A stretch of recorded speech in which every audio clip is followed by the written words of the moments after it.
السلام علیکم ورحمۃ اللہ وبرکاتہ۔ کیا حال ہے آپ سب کے؟ الحمدللہ، اللہ تبارک و تعالی آپ سب کو اپنے حفظ و امان میں رکھے۔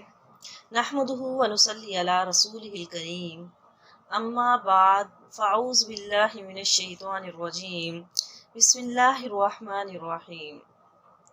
رب اشرح لی صدری ویسر لی امری واحلل عقدۃ من لسانی یفقہوا قولی۔ ربی زدنی علما، اللہم زدنا علما، اللہم انا نسألک علما نافعا ورزقا طیبا وعملا متقبلا، اللہم فقہنا فی الدین، آمین۔ سورۃ اللیل مکی ہے۔ بسم اللہ الرحمن الرحیم۔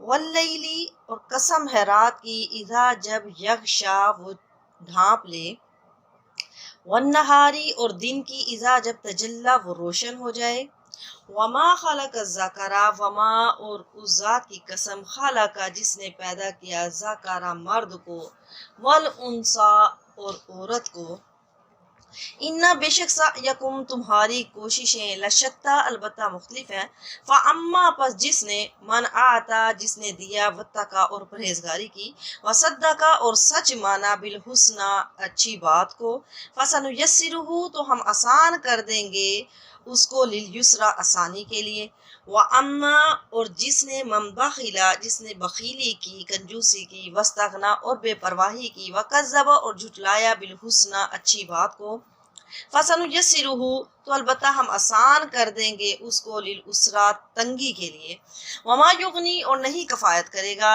اور نہیں کام آئے گا، انہو اس کے، مالہ اس کا مال، اذا جب تردہ اس کو نیچے گرایا جائے گا، انا بے شک علینا ہمارے اوپر، للہدا البتہ راستہ دکھانا ہے، وانا اور بے شک لنا ہمارے لیے، للآخرۃ آخرت ہے، والاولی اور دنیا ہے، فانذرتکم پس میں ڈراتا ہوں تم کو، پس میں نے ڈرایا تم کو، نارن آگ سے، تلظی جو کہ شعلے مارتی ہوئی ہے، لا نہیں، یصلاھا نہیں داخل ہوگا اس میں، الا مگر، اشقا جو کہ بدبخت ہے، الذی جس نے، کذب جھٹلایا، وتولی اور منہ پھیرا، وسیجنبھا البتہ بچا لیا جائے گا، اتقی پرہیزگار کو، الذی وہ جو یؤتی دیتا ہے، مالہ اپنا مال، یتزکا اور وہ پاک ہوتا ہے، وما لأحد اور نہیں ہے کسی ایک کے لیے، عندہ اس کے نزدیک، من نعمت کوئی احسان، تجزا جس کا وہ بدلہ اتارتا ہو، الا مگر، ابتغاء تلاش کے لیے، وجہی رضامندی، ربہ اپنے رب کی، اعلیٰ جو کہ بلند ہے، والا سوف اور ان قریب، یرضا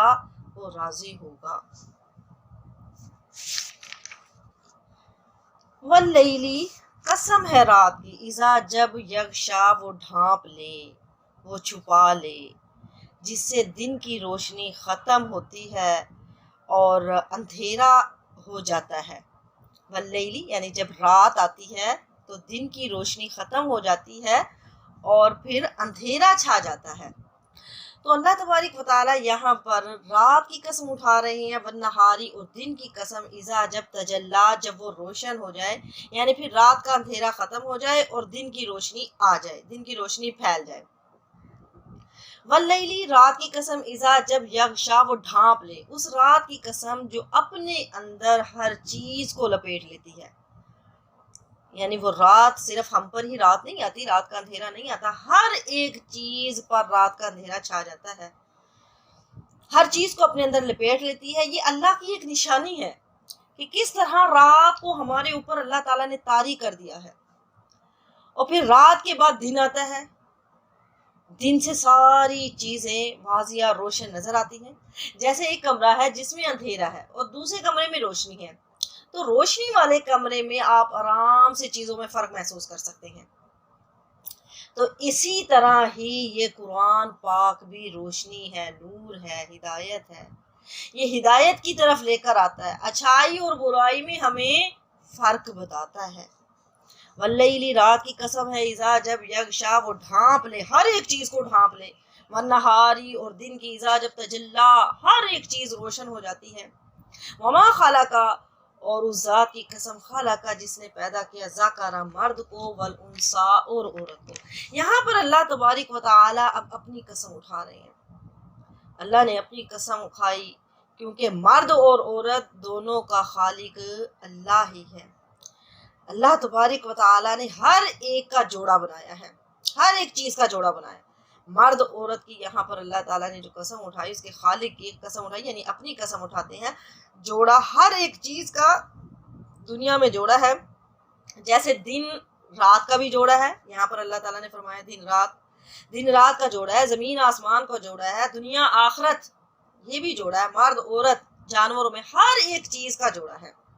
وما خلق الذکر، اور اس ذات کی قسم جس نے مرد اور عورت کو پیدا کیا۔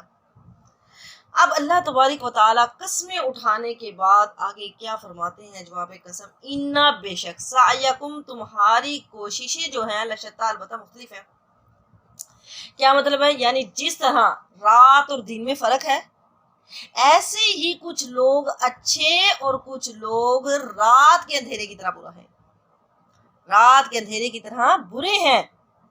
ان متضاد ایک دوسرے کے خلاف قسمیں اٹھا کر اللہ تعالیٰ فرماتا ہے، اللہ تعالیٰ نے پیچھے متضاد ایک دوسرے کے خلاف قسمیں اٹھائی، دن رات کی قسم اٹھائی، مرد عورت کی قسم اٹھانے کے بعد اللہ کیا فرماتے ہیں کہ تمہاری کوششیں اور تمہارے اعمال بھی ایک دوسرے کے خلاف ہیں۔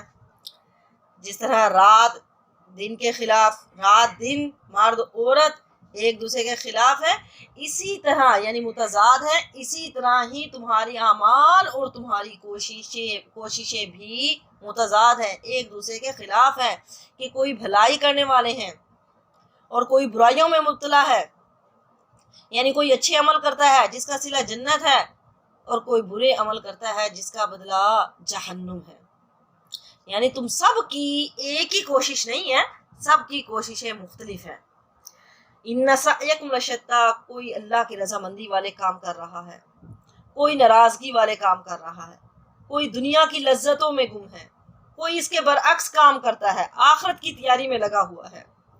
ہر انسان کی کوشش مختلف ہے، اور جن کی کوششیں اللہ کی رضا کے لیے ہیں ان کو تو فائدہ ہوگا انشاءاللہ، اور جو اللہ کی نافرمانی کرنے والے کام کرتے ہیں ان کو بالکل بھی فائدہ نہیں ہوگا۔ اگر ان کی کوششیں اللہ کی نافرمانی میں ہیں تو پھر ان کو بالکل بھی فائدہ نہیں ہوگا۔ آگے اللہ تبارک و تعالیٰ نے فرمایا، فَأَمَّا، بس جس نے، من آتا، جس نے دیا، واتقا، اور پرہیزگاری کی، جس نے اللہ کے راستے میں دیا، یعنی نیکی کے کاموں میں خرچ کیا، اور پھر واتقا، پرہیزگاری بھی کی، یعنی حرام کاموں سے بھی بچتا رہا۔ جو اللہ کے راستے میں دیتا ہے اور پھر حرام کام سے بچتا ہے، یعنی ایسا نہیں ہے، یہ نہیں سوچنا کہ میں نے صدقہ کر دیا ہے، اب میں نے صدقہ تو کر دیا، اب میں جو مرضی حرام کام کرتی پھروں، نہیں، اللہ کے راستے میں بھی دینا ہے اور پھر نیک اعمال بھی کرنے ہیں، پرہیزگاری بھی اختیار کرنی ہے۔ یہ نہیں سوچنا کہ میں نے صدقہ کر دیا ہے بس ٹھیک ہے، صدقہ کیا اب جو مرضی میں کام کرتی پھروں، نہیں، ایسا نہیں کرنا۔ فَأَمَّا مَنْ آتَى وَاتَّقَى، اور علماء نے اس کا ایک معنی یہ بھی لیا ہے، اس کا ایک مطلب یہ بھی لیا ہے کہ انسان اپنے رب کو راضی کرنے کے لیے اور دین میں آگے بڑھنے کے لیے اپنا مال بھی لگاتا ہے اور اپنی جان بھی لگاتا ہے، اپنا مال بھی لگاتا ہے، اپنی جان بھی لگاتا ہے، یعنی وہ خرچ کر رہا ہے، کیا خرچ کر رہا ہے؟ مال بھی خرچ کر رہا ہے، اپنی جان بھی خرچ کر رہا ہے، یعنی تن من دھن لگا رہا ہے دین کے لیے۔ پھر اس کے اندر تقوی پیدا ہوتا ہے، خدا خوفی پیدا ہوتی ہے، خدا کا خوف اس کے اندر پیدا ہو جاتا ہے۔ وصدق بالحسنی، وصدق، اور اس نے سچ مانا، حسنی، اچھی بات کو۔ کیا مطلب ہے؟ یعنی اچھے صلے کی تصدیق کرے گا، یعنی اس بات پر یقین رکھے گا کہ انفاق اور تقوی کا اللہ کی طرف سے عمدہ صلہ ملے گا۔ پیچھے بات ہوئی آتا واتقا، یعنی جس نے اللہ کے راستے میں دیا اور پرہیزگاری اختیار کی، یہی بات ہے کہ انفاق اور تقوی کا، انفاق کا مطلب یعنی اللہ کے راستے میں دیکھنا اور تقوی اختیار کرنا کہ اللہ کی طرف سے اس کا اچھا صلہ ملے گا، وہ اس بات کی تصدیق کرتا ہے۔ وصدق بالحسنی، یعنی نیک بات کو سچ سمجھنا، اچھا جاننا۔ اور دوسرا معنی علماء یہ بھی لیتے ہیں، وصدق بالحسنی، الحسنی کی تصدیق کرتا ہے۔ الحسنی، حسنی کس کو کہتے ہیں؟ حسنی علماء نے کہا کہ ہر خیر کی چیز حسنہ ہے، ہر خیر کی چیز، ہر اچھائی، ہر اچھی چیز حسنہ ہے۔ اسلام الحسنہ ہے، جنت الحسنہ ہے، اور نیکی والے تمام کام الحسنہ ہے۔ یعنی وہ انسان جو اللہ کے راستے میں دیتا ہے اور تقوی اختیار کرتا ہے اور تصدیق کرتا ہے کہ اسلام دین حق ہے، یا جنت کو مانتا ہے، قیامت کے دن کو بھی مانتا ہے، نیکیوں کو مانتا ہے کہ ان سے فائدہ ہونا ہے، یہ ساری چیزیں الحسنہ میں آ جاتی ہیں۔ حسنہ کی وہ تصدیق کرتا ہے، اس کو سچ مانتا ہے۔ فَسَنُيَسِّرُهُ لِلْيُسْرَىٰ، البتہ ہم اس کے لیے آسان کر دیں گے، آسانی۔ کیا مطلب ہے؟ ہم آسان طریقے کی توفیق دے دیں گے۔ یسرا کا مطلب ہے نیکی، یعنی ہم اس کو نیکی اور اطاعت کی توفیق دیتے ہیں، نیکی اور اللہ کی اطاعت کی یعنی توفیق دے دیتے ہیں، اللہ تعالیٰ اسے اپنی اطاعت کی توفیق دے دیتے ہیں، اور ان کو اس کے لیے آسان کر دیتے ہیں، اس کے لیے آسان۔ مفسرین یہ بھی کہتے ہیں کہ یہ آیت حضرت ابو بکر صدیق کے بارے میں نازل ہوئی ہے، جنہوں نے 6 غلام آزاد کیے، جنہیں اہل مکہ مسلمان ہونے کی وجہ سے سخت اذیت دیا کرتے تھے، یعنی ان کے لیے آسان کر دیا جاتا ہے، نیکی کا کام آسان کر دیا جاتا ہے۔ فَسَنُيَسِّرُهُ لِلْيُسْرَىٰ، آسان راستہ آسان کر دیا۔ آسان راستہ کیا ہے؟ یعنی دین پر چلنا آسان کر دیا، نیکی کے کام کرنا آسان کر دیے، اللہ کی اطاعت والے کام اللہ تعالیٰ نے آسان کر دیے۔ اللہ کی رحمت میں سے ایک چیز یہ ہے کہ جب انسان نیکی کی طرف آتا ہے نا، تو یاد رکھیں نیکی نیکی کو جنم دیتی ہے۔ آپ ایک نیکی کرتے ہیں، اللہ آپ کے لیے دوسری نیکی کرنا آسان کر دیتے ہیں۔ ایک نیکی کی، اس نے دوسری نیکی کو جنم دیا، یعنی آپ نے ایک نیکی کی ہے تو اللہ نے دوسری نیکی کا بھی راستہ آپ کے لیے کھول دیا، دوسری نیکی کرنا آپ کے لیے آسان کر دیا۔ وَأَمَّا مَنْ بَخِلَ، اور جس نے بخل کیا، وَاسْتَغْنَىٰ، اور اس نے بے پرواہی کی، یعنی جس نے بخل کیا جو اللہ کے راستے میں خرچ نہیں کرتا، وَاسْتَغْنَىٰ بے پرواہی کرتا ہے، اللہ کے حکم سے بے پرواہی کرتا ہے، بخیلی کرتا ہے، اللہ کے راستے میں خرچ نہیں کرتا، جو کنجوس تھا، بخیل تھا اور اپنے آپ کو غنی سمجھتا تھا، وَاسْتَغْنَىٰ بے پرواہ بنا رہا، اپنے آپ کو بے پرواہ سمجھتا تھا، غنی سمجھتا تھا کہ مجھے کسی کی ضرورت نہیں ہے، میں خود ہوں نا، یہ سب میرے خون پسینے کی کمائی ہے، جو کچھ بھی میرے پاس ہے یہ سب کچھ میرے خون پسینے کی کمائی ہے، میں بہت بڑی چیز ہوں، دیکھا ہے نا میری جاب کتنی اچھی ہے، میرا بزنس کہاں جا رہا ہے، وہ سمجھتا ہے کہ اسے کسی کی ضرورت ہی نہیں ہے، حالانکہ وہ ہر سیکنڈ میں اللہ کا محتاج ہے۔ اللہ اسے ایک سیکنڈ میں دنیا سے اٹھا لے تو وہ کیا کرے گا؟ اللہ اسے پاگل کر دے تو وہ کیا کر لے گا؟ کچھ بھی نہیں کر سکتا۔ ایک تو وہ کنجوس ہے، دوسرا اپنے آپ کو بڑی چیز سمجھتا ہے، دوسرا وَاسْتَغْنَىٰ بے پرواہی کرتا ہے، اپنے آپ کو کچھ سمجھتا ہے، اللہ کے حکم سے بے پرواہی کرتا ہے۔ وَكَذَّبَ بِالْحُسْنَىٰ، وَكَذَّبَ اور جھٹلایا بِالْحُسْنَىٰ اچھی بات کو، اور پھر کیا کرتا ہے؟ الحسنہ کو جھٹلاتا ہے، یعنی اسلام کو جھٹلاتا ہے، قیامت کے دن کو جھٹلاتا ہے، جنت کو جھٹلاتا ہے، نیکیوں کو جھٹلاتا ہے، یعنی کہ اس پر عمل نہیں کرتا ہے، یعنی آخرت کی جزا اور حساب و کتاب کا انکار کرتا ہے، نیکیاں نہیں کرتا تو گویا کہ وہ آخرت کا انکار کر رہا ہے، اسے پتہ ہے کہ جو کچھ ہے بس وہ دنیا ہے، مر گیا تو سب کچھ ختم ہو جائے گا، نہ آخرت ہے نہ حساب کتاب ہونا ہے، آخرت کی جزا سزا کا انکار کرتا ہے، اسی وجہ سے تو نیکیاں نہیں کرتا۔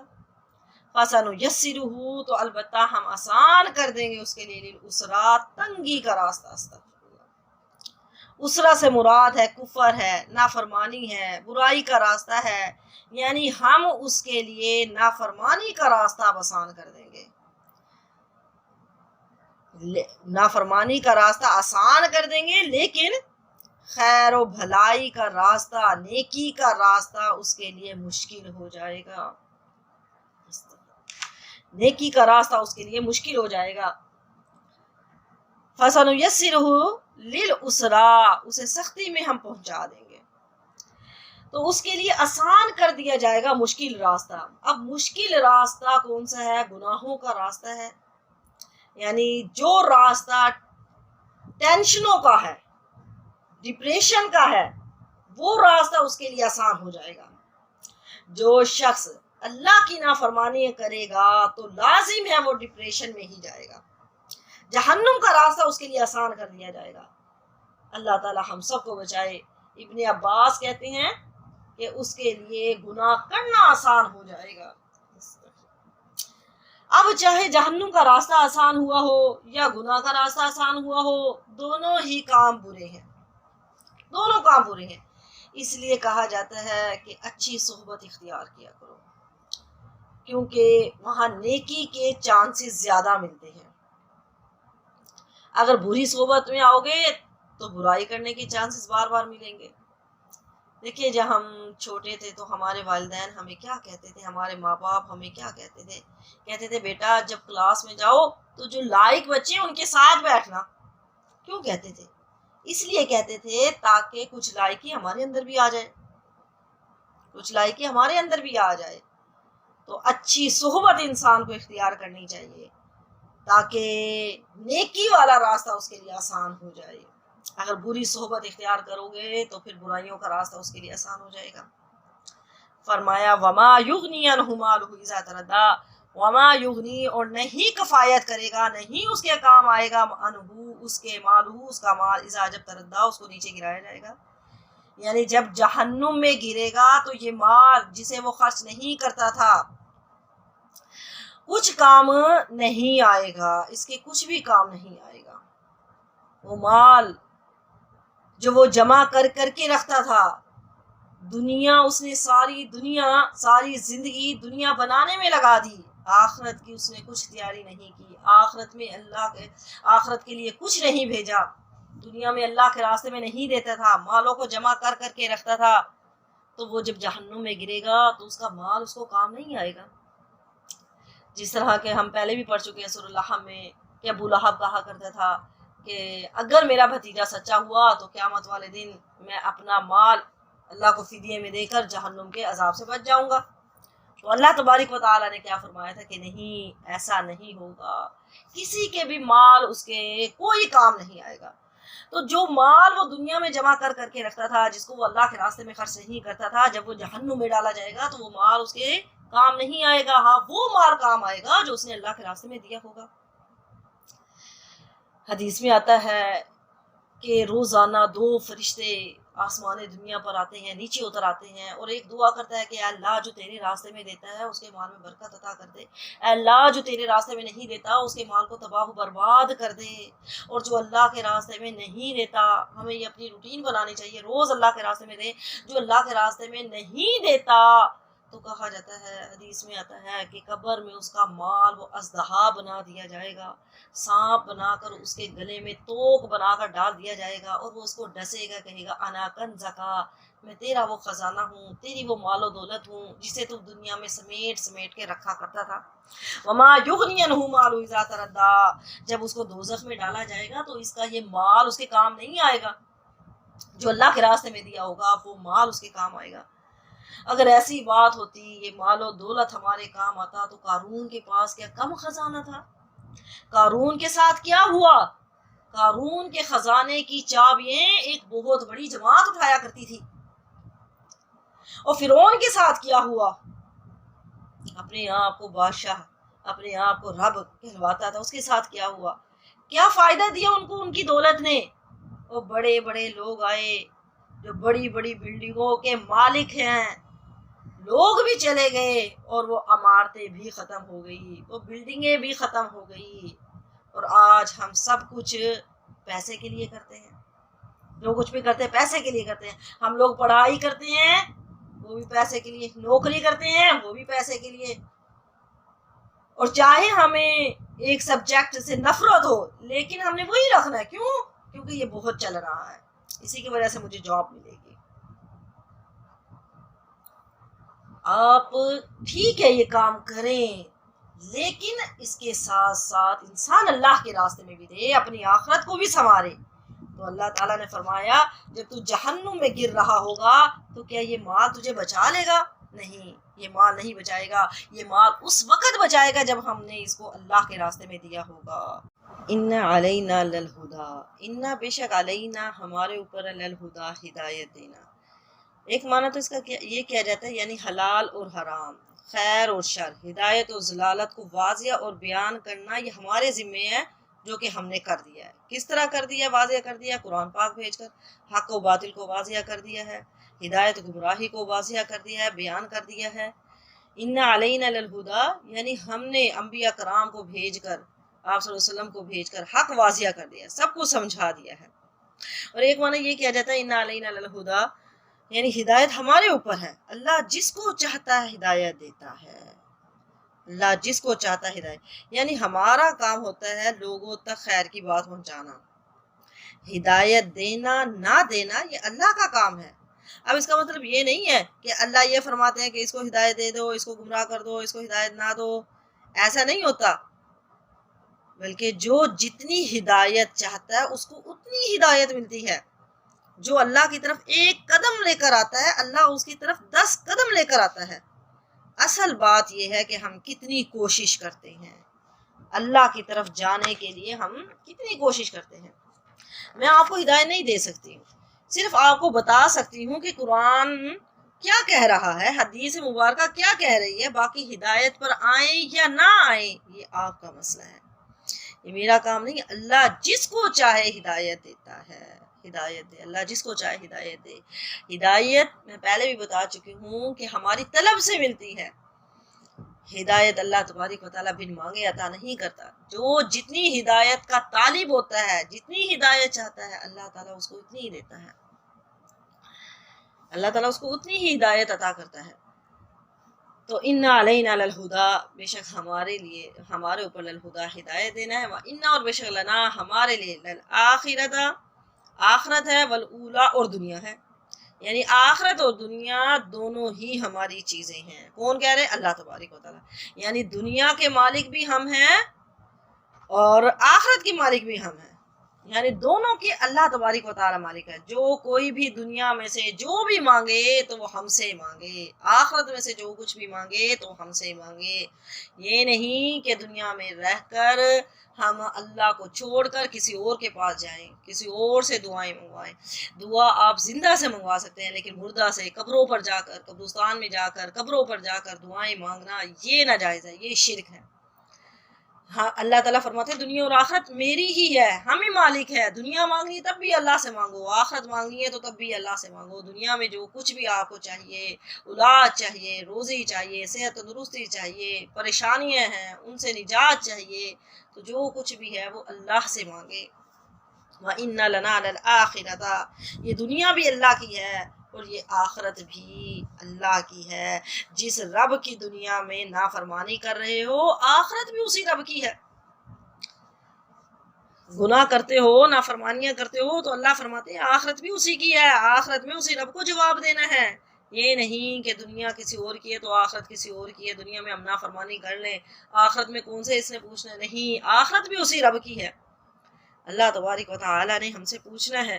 اور پھر آگے فَأَنذَرْتُكُمْ نَارًا تَلَظَّىٰ فَأَنذَرْتُكُمْ بس میں نے تم کو ڈرا دیا، نارن آگ سے، تلظیٰ جو کہ شعلے مارتی ہوئی آگ ہے۔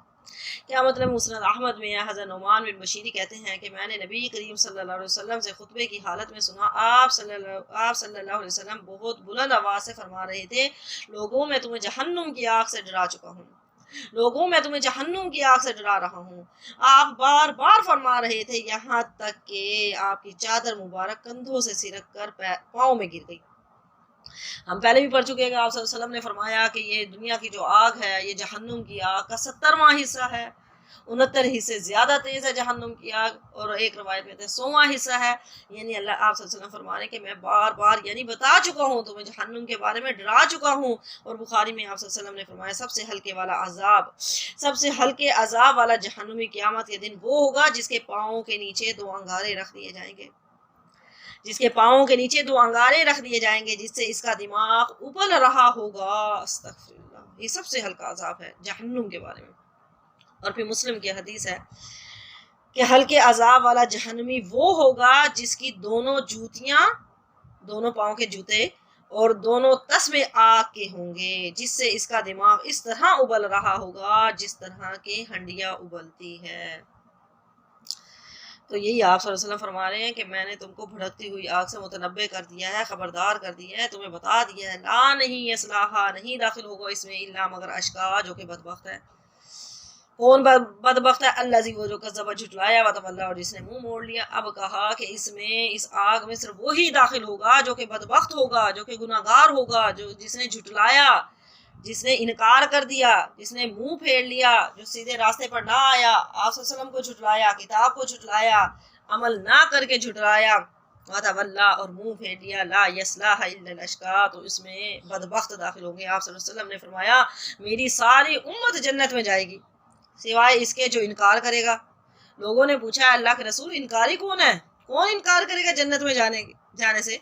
فرمایا جو میری اطاعت کرے گا وہ جنت میں گیا، اور جس نے میری نافرمانی کی اس نے گویا کہ انکار کر دیا، تو یہ انکاری ہیں، تو وہ جہنم میں جائیں گے۔ الذی، وہ جو کذب، جس نے جھٹلایا، وتولی، اور جس نے منہ پھیر لیا، وسیجنبھا الاتقی، اور بچا لیا جائے گا اس کو اتقا، جو کہ پرہیزگار ہوگا، الذی، جو کہ یوتی دیتا ہے، مالہ، اپنا مال، یتزکا، وہ پاک ہوتا ہے۔ اکثر مفسرین کہتے ہیں کہ یہ آیت حضرت ابو بکر صدیق کے بارے میں نازل ہوئی ہیں، یہ آیتیں یہاں سے لے کر آخر تک حضرت ابو بکر صدیق کے بارے میں نازل ہوئی۔ معنی مفہوم کے لحاظ سے تو یہ آیت عام ہے، یعنی جو کوئی بھی شخص اگر یہ کام کرتا ہے تو اللہ تبارک و تعالی یعنی والا سوف یرضا، اس کو راضی کر دے گا، اس کو خوش کر دے گا۔ لیکن عموم کے لحاظ سے بھی حضرت ابو بکر صدیق سب سے پہلے ہیں، کیونکہ وہ ان سب نیکیوں میں آگے تھے۔ ابن جریر میں ہے، مروی ہے کہ یہ آیتیں حضرت ابو بکر صدیق کے بارے میں نازل ہوئی ہیں۔ آپ مکہ میں ابتدائی اسلام کے زمانے میں بڑھیا عورتوں کو، ضعیف لوگوں کو جو مسلمان ہو جاتے تھے آزاد کروا دیا کرتے تھے۔ تو اس پر ایک مرتبہ آپ کے والد ابو قحافہ نے کہا جو ابھی تک مسلمان نہیں ہوئے تھے، کہا بیٹا تم جو ان کمزور لوگوں کو آزاد کرواتے پھرتے ہو، اس سے اچھا تو یہ ہے کہ جو نوجوان طاقت والے ہیں ان لوگوں کو آزاد کرواؤ، تاکہ وہ وقت پر تمہارے کام بھی آئے، تمہاری مدد بھی کرے اور دشمن سے لڑے۔ ابو بکر صدیق نے جواب دیا ابا جی میرا ارادہ دنیاوی فائدے کا نہیں ہے، میں تو صرف رب کی رضا چاہتا ہوں۔ اس بارے میں یہ آیتیں نازل ہوئی، وما لأحد کہ نہیں وہ کسی ایک کے عندہ اس کے نزدیک، اس کے اوپر کسی کا بھی منی ماتن کوئی احسان نہیں ہوتا تجزا، جس کا وہ بدلہ دیا جاتا ہے۔ یعنی حضرت ابو بکر صدیق یہ جو غلاموں کو آزاد کروا رہے تھے، ان کی رضا، ان کی جو نیت تھی یہ نہیں تھی کہ میں ان لوگوں کو آزاد کرواؤں یعنی یہ میرے کام آئیں یا پھر میرے احسان کا بدلہ دیں، نہیں، بلکہ وہ چاہتے تھے الا ابتغاء، اللہ کی رضا چاہتے تھے، اللہ کی رضا، یعنی بدلہ اتارنے کے لیے خرچ نہ کرنا، یہ نہ ہو کہ یعنی یہ مجھے بدلہ اتارے گا، میں اب اس پہ خرچ کر رہا ہوں تو یہ مجھے اس کا بدلہ دے گا، نہیں، اللہ کی رضا کے لیے خرچ کرنا، جو کچھ بھی کام کرنا اللہ کی رضا کے لیے کرنا۔ اللہ جی وہ جو یوتی دیتا ہے مالا، وہ اپنا مال یتزکا، پاک کرنے کے لیے۔ تو ان تمام کاموں میں نیکیوں میں سب سے آگے جو تھے وہ حضرت ابو بکر صدیق تھے، پرہیزگار تھے، وہ اپنے مال کو اللہ کی اطاعت میں، نبی کریم صلی اللہ علیہ وسلم کی امداد میں دل کھول کر خرچ کیا کرتے تھے، اور ہر ایک کے ساتھ احسان، حسن سلوک کیا کرتے تھے۔ تو ان کی جو یعنی نیت ہوتی تھی وہ یہ نہیں ہوتی تھی کہ یہ مجھے کوئی بدلہ دے، الا ابتغاء وجہ ربہ الاعلی، ان کی یہ نیت ہوتی تھی کہ اللہ تبارک و تعالی راضی ہو جائے۔ وما لأحد، وہ اس لیے نہیں کرتے تھے کہ اس پر کسی کا احسان ہے جس کا وہ بدلہ اتار رہا ہے، نہ تو یعنی ان پر کوئی احسان ہوتا تھا کسی کا کہ میرے اوپر احسان ہے تو میں اس لیے اس کا بدلہ اتار رہا ہوں، نہ ہی وہ کسی پر احسان کرتے تھے کہ اب تم نے میرا بدلہ اتارنا ہے، بلکہ الا ابتغاء وجہ ربہ الاعلی، اللہ کی رضا حاصل کرنے کے لیے۔ وَلَسَوْفَ، اللہ تعالیٰ فرماتے ہیں وَلَسَوْفَ، اور ان قریب، یرضا، آپ خوش ہو جائیں گے، وہ ان قریب خوش ہو جائے گا، یعنی اللہ تبارک و تعالیٰ پھر آپ کو اتنا دیں گے کہ آپ اس سے خوش ہو جاؤ گے۔ اللہ تعالیٰ فرماتے ہیں میں آپ کو خوش کر دوں گا جب اللہ تعالیٰ خود فرما رہے ہیں کہ میں تجھے خوش کر دوں گا، پھر اللہ تبارک و تعالیٰ اتنا خوش کریں گے، اتنا خوش کریں گے کہ بندہ خود کہے گا یا اللہ بس بس بس، یا اللہ بس کر دے، یا اللہ تو نے مجھے اتنا عطا کر دیا کہ میں سوچ بھی نہیں سکتا تھا، میں سوچ بھی نہیں سکتی تھی کہ اللہ تعالیٰ نے اتنا مجھے اس کا اجر عطا کرنا ہے۔ دیکھیں اگر انسان کو اگر دنیا میں کچھ دیا جائے نا تو وہ یہ نہیں کہتا کہ بس کر، یعنی بس دنیا میں نہیں کرتا ہے۔ اگر حدیث میں آتا ہے اگر ایک پہاڑ اس کو سونے کا دے دیا جائے تو وہ دوسرے کی بھی خواہش کرتا ہے، وہ دوسرے کی دعا کرتا ہے اللہ مجھے ایک اور مل جائے سونے کا پہاڑ، لیکن قیامت والے دن کہے گا کہ یا اللہ بس بس، مجھے تو نے اتنا دے دیا ہے کہ میں سنبھالوں کیسے، میں کیسے سنبھالوں۔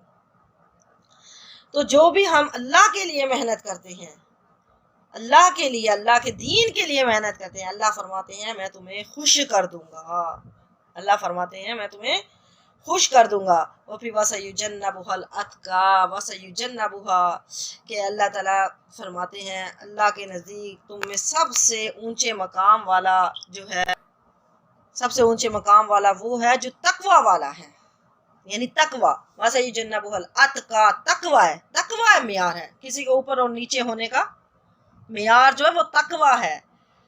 کسی کو اللہ تعالیٰ جو بلندی عطا کرتا ہے وہ بھی تقوی کی بنا پر، اگر کسی کے اندر تقوی نہیں ہے تو وہ نیچے گر جاتا ہے۔ دیکھیں آپ کی عزت آپ کے کپڑوں میں نہیں ہے، آپ کی عزت آپ کے موبائل فون میں نہیں ہے، آپ کی عزت آپ کی گاڑی میں نہیں ہے، آپ کی عزت آپ کے بنگلے میں نہیں ہے، آپ کی جو عزت ہے وہ تقوی کے اندر ہے۔ ان اللہ یحب المتقین، اللہ تقوی والوں سے محبت کرتا ہے، ان اللہ یحب المتقین، اللہ تقوی والوں سے محبت کرتا ہے۔ اور جب اللہ محبت کرتا ہے تو حضرت جبرائیل کو اپنے پاس بلاتا ہے اور کہتا ہے کہ میں اس سے محبت کرتا ہوں تم بھی اس سے محبت کرو، میں اس سے محبت کرتا ہوں تم بھی اس سے محبت کرو۔ پھر حضرت جبرائیل علیہ السلام جنت کے فرشتوں کے پاس جاتے ہیں اور کہتے ہیں کہ میں اور تمہارا رب اس سے محبت کرتے ہیں، اب تم بھی اس سے محبت کرو۔ تو آپ لوگ بھی اس میں اپنا نام ڈال لیں، جن سے اللہ تعالیٰ محبت کرتے ہیں، جن سے فرشتے محبت کرتے ہیں، جن سے حضرت جبرائیل علیہ السلام محبت کرتے ہیں، تو وہ سارے فرشتے اس شخص سے محبت کرنے لگ جاتے ہیں۔ اور جب اللہ تبارک و تعالیٰ ان سے فرشتے ان سے محبت کرنے لگ جاتا ہے، پھر اللہ تبارک و تعالیٰ دنیا میں لوگوں کے دلوں میں اس کی محبت ڈال دیتا ہے، اس بندے کی محبت ڈال دیتا ہے۔ اور جب اللہ کسی سے محبت کرتا ہے تو حدیث میں آتا ہے کہ وہ پھر اللہ اس کی آنکھ بن جاتا ہے جس سے وہ دیکھتا ہے، وہ ہاتھ بن جاتا ہے جس سے وہ پکڑتا ہے، وہ کان بن جاتا ہے جس سے وہ سنتا ہے۔ کیا مطلب ہے؟ آنکھ بن جاتا ہے جس سے وہ دیکھتا ہے، یعنی اب اس آنکھ سے صرف نیکی کے اعمال ہی ہوں گے، نیک یعنی اچھائی کو ہی دیکھا جائے گا، حرام کاموں کو نہیں دیکھے گا۔ وہ ہاتھ بن جاتا ہے جس سے وہ پکڑتا ہے تو پھر وہ یعنی اچھائی ہی کرتا ہے ان ہاتھوں کے ساتھ، نیکیاں ہی کرتا ہے، پھر وہ برائیاں نہیں کرتا ان ہاتھوں سے۔ وہ کان بن جاتا ہے جس سے وہ سنتا ہے، پھر اچھی باتیں ہی سنتا ہے، قرآن پاک کی تلاوت، ذکر و اذکار ہی سنتا ہے، برائیاں غیبتیں گانے یہ نہیں سنتا۔ یعنی ہر کام پھر اللہ کی رضا کے مطابق ہوتا ہے۔ جب اللہ ہاتھ بن جاتا ہے، کان بن جاتا ہے تو ہر کام اللہ کی رضا کے مطابق ہوتا ہے۔ وَسَيُجَنَّبُهَا الْأَتْقَى تو کہا جاتا ہے یہ حضرت ابوبکر صدیق کے بارے میں نازل ہوئی، یعنی جنہوں نے غلاموں کو آزاد کیا تھا الا ابتغاء، لیکن ان کی جو رضا تھی وہ صرف اللہ کی رضا تھی، ان کی جو نیت تھی کہ اللہ مجھ سے راضی ہو جائے، وہ اسی وجہ سے یعنی اللہ کی رضامندی کے لیے یہ سب کام کیا کرتے تھے۔ والا سوف یرضا، اور اللہ تعالیٰ فرماتے ہیں ان قریب وہ آپ کو خوش کر دے گا۔ اللہ تعالیٰ سے دعا ہے کہ اللہ تبارک و تعالیٰ ہم سب کو بھی اسی طرح خوش کر دے، آمین۔ وآخر دعوانا الحمدللہ رب العالمین، سبحانک اللہم و بحمدک، اشہد ان لا الہ الا انت، استغفرک و اتوب الیک۔